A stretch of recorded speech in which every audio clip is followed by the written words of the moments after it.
Revés trazer para a gente um pouco da trajetória, da vida do Silvio Santos. Vamos falar mais então sobre isso com ele, que está lá no Rio de Janeiro, Kleber Rodrigues. Por que no Rio de Janeiro? Porque foi lá que Silvio Santos nasceu e lá que ele começou a sua trajetória profissional também, Kleber. Inclusive, foi aí no Rio de Janeiro que ele entendeu o poder de um microfone. Kleber, bom dia.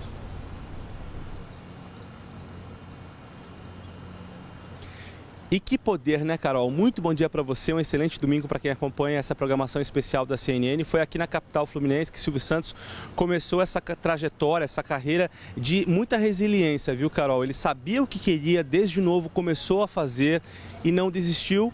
E o resultado foi esse que nós estamos presenciando até hoje, essa trajetória muito bela de um ícone da TV brasileira, o maior que nós temos até hoje, né? Porque certamente ele viverá na memória de todos nós. E como você destacava, Carol, essa carreira começou muito cedo aqui no Rio, aos 14 anos de idade, de acordo com relatos, com biografias que contam a história de Silvio Santos. Ele passou a trabalhar como camelô, bem na região central do Rio. Ele nasceu aqui na capital, no bairro da Lapa, na Rua do Senado, em uma vila que não existe mais.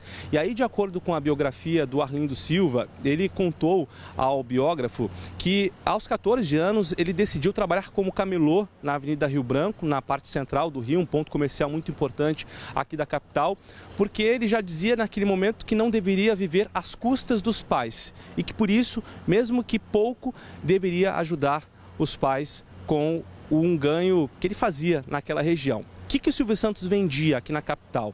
Vendia desde bonecas a carteirinhas para colocar o título de eleitor, até pomadas para o calo.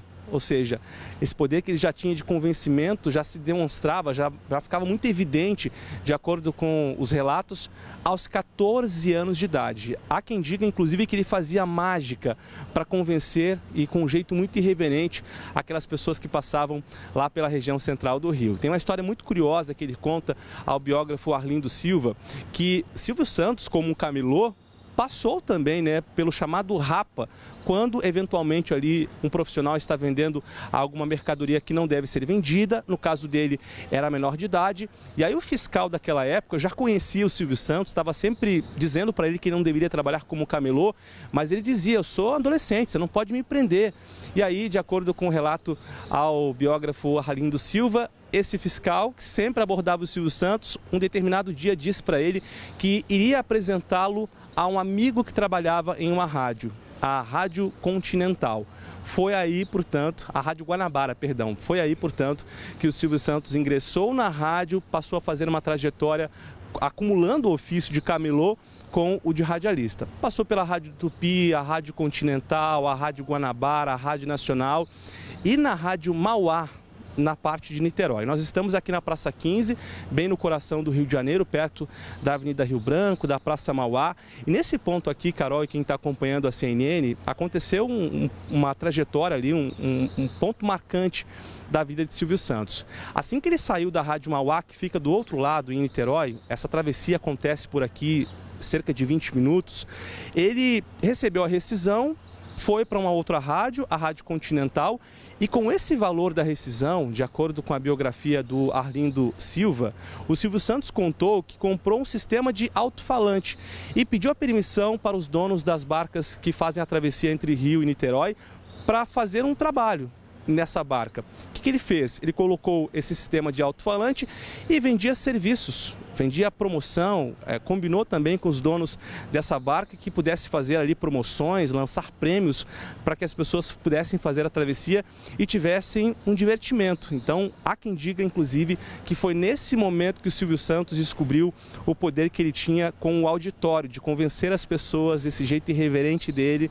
Ele disse, inclusive, ao biógrafo Arlindo Silva, que nesse momento morreu o Silvio vendedor ambulante, o Silvio camelô, e nasceu o Silvio comunicador. Ele, inclusive, era chamado ali de um comunicador de anúncios, né? Ele passou a ser chamado assim aqui nas barcas da CCR, né? As barcas que faziam a travessia de Rio-Niterói antigamente, não era nem a CCR que atualmente faz esse serviço por aqui.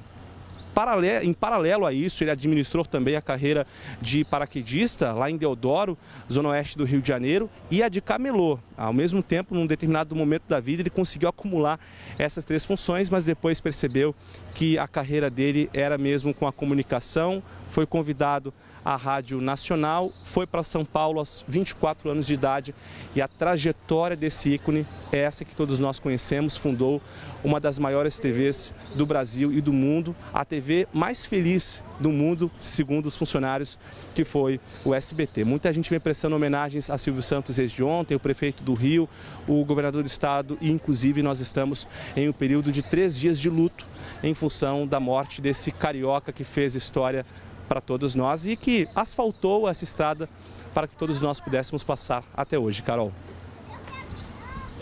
Obrigada, Kleber, trazendo para a gente um pouco da trajetória de Silvio Santos, essa trajetória de sucesso, e é sobre isso que a gente fala mais agora.